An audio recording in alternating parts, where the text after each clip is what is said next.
This is a Sports Catastrophe production. Hey there, ho there, it's Jeff Cutter Diamond. Welcome you to another Sports Catastrophe Birthday Boy. And the birthday boy for today, September the 12th, is a Canadian boxing icon, 5-time Canadian heavyweight champion, 2-time challenger for the heavyweight title. He's one of the best boxers in Canadian history, not named Lance Lewis. This man is a legend who has never been knocked down in 93 professional fights, and he fought against Ali, Frazier, and Foreman and never got knocked down. That's amazing. This man is now 86 years old, if you can believe that. His name is George Chuvalo. He was born as Jure Chuvalo, Jure Jure, and then Chuvalo, C with a thing on top, Uvalo, to Croat immigrants.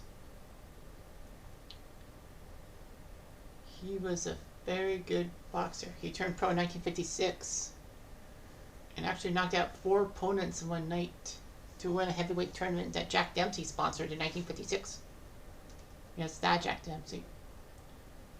Chuvalo would always be in the top 10 in heavyweights. From 1963 to 1970, he was usually the top 10 heavyweight. Chuvalo had some tough wins and tough losses.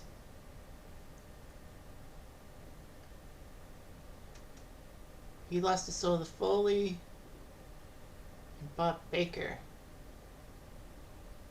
But, you know, his first ever fight was a win in the Jack Dempsey Heavyweight Novice Tournament, beating Gordon Baldwin, Jim Leonard, Russ Gregory, and Ed McKee to do so. His first loss was to Howard King in 1956. They lost to Bob Baker, who was once a top 5 person. He famously KO'd Yvonne Darrell, who actually nearly won the light heavyweight belt from Archie Moore. He had him dead in rights, but Archie Moore made one of the greatest comebacks in history. To my chagrin, of course. A couple of key matches against Bobby Couleru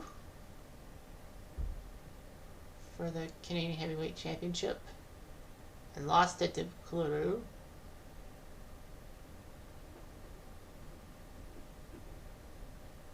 But, yeah. He lost to Sola Foley. He lost to Floyd Patterson at Madison Square Garden in 1965 by unanimous decision. He actually lost to Ernie Terrell by unanimous decision at Maple Leaf Gardens in November 1965 for the WBA title belt.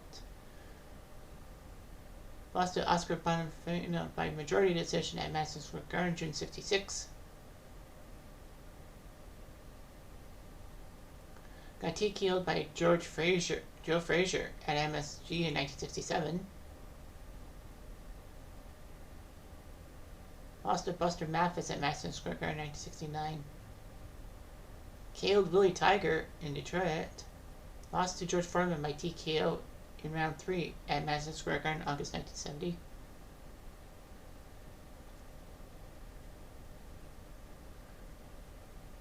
Lost to Jimmy Ellis at Maple Leaf Gardens May 71. Beat Cleveland Williams by decision at the Astrodome 1971. Yeah. So he was 73 to 18 and 6. And 2, sorry. He's a professional. But his biggest move around was facing Muhammad Ali. Their first encounter, March 29, 1966, was the stuff of legends. Ali was in trouble for trying to jab dodge at times. But yeah, it was huge to see Chuvalo versus Ali at Maple Leaf Gardens in March 1966. It was so bad, Ali, when he was trying to pray because of Islam thing, was directed to a bathroom. But it didn't matter. The fight would be huge in Canadian boxing circles. They said one of the greatest, if not the greatest fight on Canadian soil ever. I tend to agree. Unfortunately, though, the scorecards would be Chuvalo's downfall. Fortunately, though, he didn't get knocked down. Or knocked out. as he lost in 1966 to Ali. In 1972, he also faced Ali at the Pacific Coliseum in Vancouver and lost. Ali gave him two good fights, and Ali praised Chuvalo for not being KO'd and all that, that he wasn't scared and all that.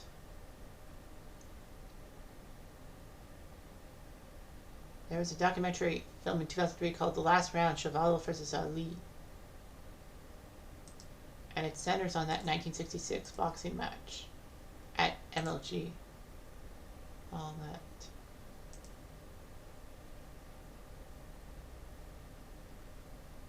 It was a pretty good fight and all that. So Chuvalo's personal life is basically the big thing. When he was 21, he married a 15-year-old, which was legal in Canada at the time, and had 5 children: Mitchell, Stephen, George Jr., Jesse, and Vanessa. 3 of Chuvalo's sons were actually heroin addicts. Jesse, Stephen, and George were addicts. Well, Jesse was given heroin because of a motorcycle accident which got him pain relief. Unfortunately, they would all serve jail time. Jesse would commit suicide February 1985, a couple months before I was born, and over the next 2 months, Stephen would overdose 15 times. Fortunately, he wouldn't die. Unfortunately, George Jr., a week after being released from prison for robbery, died of a heroin overdose. He basically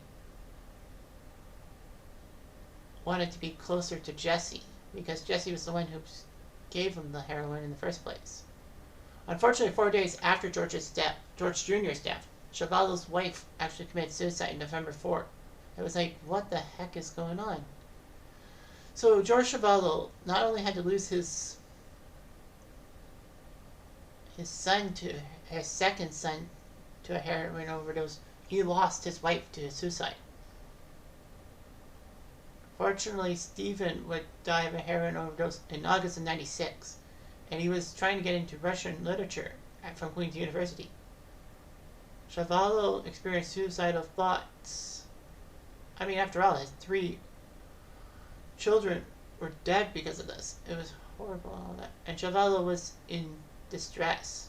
The mortgage on his home was foreclosed, and the contents of his house were being removed by creditors. Fortunately, though, his economic situation improved and all that. And the 2 children who were not taken away by heroin, Mitchell and Vanessa, were going well. Mitchell was a high school teacher, and Vanessa is the department manager of a food market. Chuvalo would remarry to Joanne in '94 and adopted her 2 children. Joanne actually worked with Lynn and stopped by Chuvalo's house to share condolences, but it led to a romance.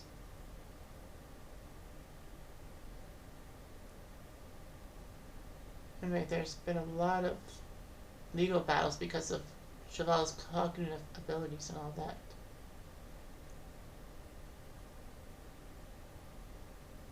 In 2022, Chuvalo was told he was suffering from advanced dementia. I guess because of the boxing and all that. In '98, he was made the member of Order of Canada, which is, of course, Canada's biggest thing and all that. I was given the key to the city in 2013. But yeah, George Chuvalo will always be a Canadian icon, no matter what his personal life was. Losing 3 sons to heroin overdoses.